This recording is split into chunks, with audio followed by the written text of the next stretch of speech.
People often ask how monsters are born. They imagine claws, sharp teeth, something inhuman. But history tells us something far more disturbing. The most terrifying monsters often begin as ordinary men. Men who smile, who laugh, who shake hands, who promise safety. This is the story of one such man. Imagine waking up one morning in your own country and realizing that fear has become the law. That silence is the only way to survive. That your neighbor could disappear tonight, and no one will ask why. No trial, no goodbye, no grave dive in 1970s Uganda. This was not imagination. This was daily life. His name was Idi Amin. Some called him a hero. Some called him a patriot. But history would remember him as something else entirely. A man whose hunger for power turned a nation into a graveyard. A ruler whose laughter echoed through rooms stained with blood. A dictator so unpredictable that even those closest to him lived in constant fear. This is not a story built on rumors or myths. This is a real story. A documented history.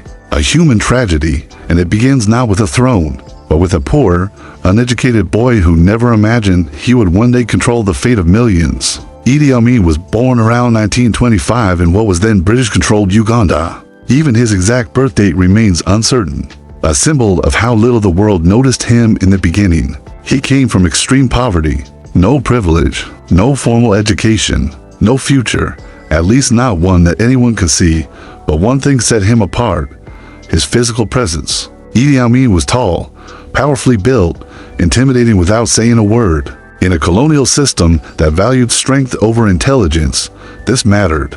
The British Army recruited him not for his mind, but for his body. He joined the King's African Rifles, a colonial military force, and there, something dangerous began to grow for the first time in his life. Idi Amin tasted authority. He learned how power works when it is enforced through fear. He learned how obedience can be extracted through violence. And more importantly, he learned that men with guns do not need permission to rule. Those who served with him described him as charming one moment, terrifying the next. A man who laughed loudly, told jokes, and then exploded into rage without warning. A man who demanded loyalty, not respect. When Uganda gained independence in 1962, many hoped for freedom, stability, and dignity. Idi Amin saw something else. Opportunity. He aligned himself with Milton Obote, Uganda's first prime minister and later president. Amin rose quickly through the military ranks, not because he was strategic or educated, but because he was ruthless and loyal, or at least appeared to be, behind closed doors. However, cracks were forming. Idi Amin began building his own power base inside the army. He promoted men not based on skill, but on ethnicity and personal loyalty. He rewarded obedience and crushed doubt. Slowly, quietly, the army stopped serving the state and began serving one man. By the early 1970s, Uganda was unstable. Political tension filled the air. And in that chaos, Idi Amin made his move. In January 1971, while President Obote was out of the country, the army seized control. Radio stations announced a new leader. There was no election, no debate, no resistance. Idi Amin declared himself president. At first, many Ugandans celebrated. They believed the nightmare was over.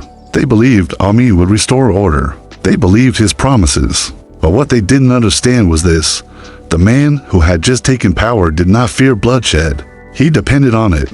Within weeks, the killings began. Not criminals, not enemies of the state, but soldiers, officials, intellectuals, anyone who could question him. Bodies began appearing in rivers. Army barracks became execution grounds. Families waited for fathers and sons who would never return. And Idi Amin, he smiled for cameras. He gave speeches. He called himself the savior of Uganda. This was only the beginning. In the years that followed, fear would become policy. Murder would become routine. And power would transform a man into something history would struggle to comprehend. This is part one of the story of Idi Amin. Not a legend, not a rumor, but a warning written in